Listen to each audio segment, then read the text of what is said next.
Hey guys, how's it going? I want to show you how I compost our food scraps and create more worm castings and compost around here. I know some of you guys were curious about that, so I'm just going to show it to you. It is a very simple process. What you can do is probably find a spot wherever you want, or maybe in the far back corner because it's not the most pleasant sight, I guess.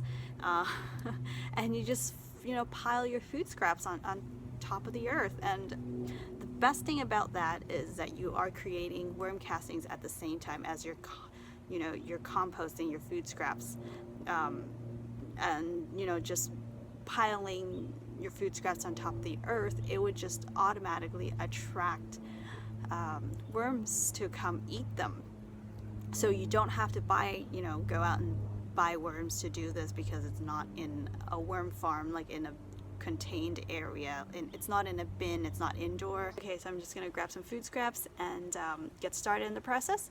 And just to warn you, this is not the most beautiful video. It's gonna contain worms and old rotting food scraps. So if you're not into that, click off, and I hope you enjoy the next video. Alright, let's get started. Alright, I got scraps from the kitchen and it's gonna go right on top of this compost pile. And if you're new at building this, you can either start your compost pile right on top of the earth or right next to it, like even on concrete. But as long as it's your compost pile is close enough to the earth, it would attract the worms to come. It may take a little longer at the beginning until you build up your worm population, or you can, if you're impatient, you can definitely go purchase some worms and throw it right in there. But the idea of this is that you don't have to do that.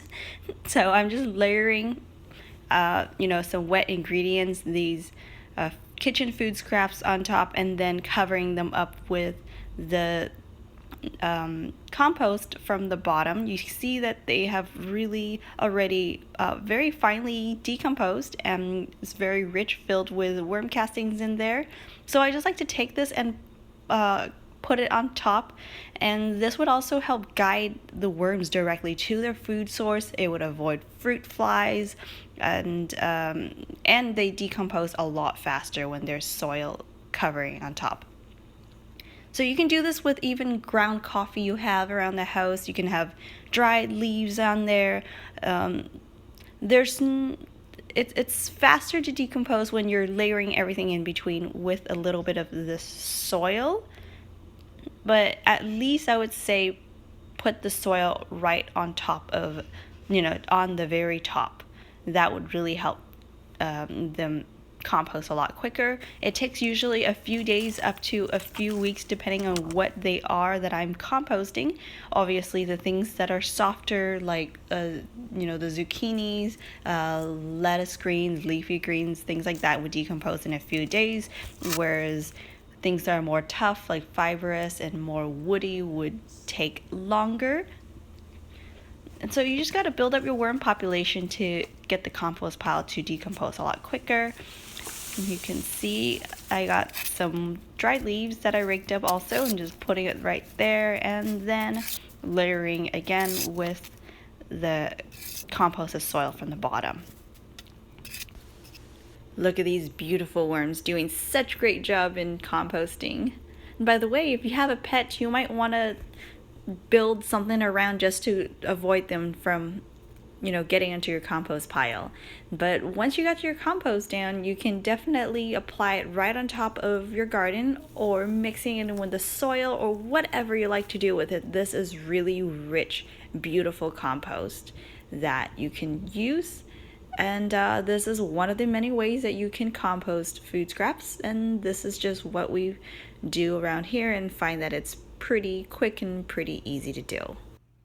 You can compost anything from your kitchen food scraps, like even spoiled fruits or vegetables, eggshells. You can powderize it, grind it up, or throw your food scraps in a blender or a food processor.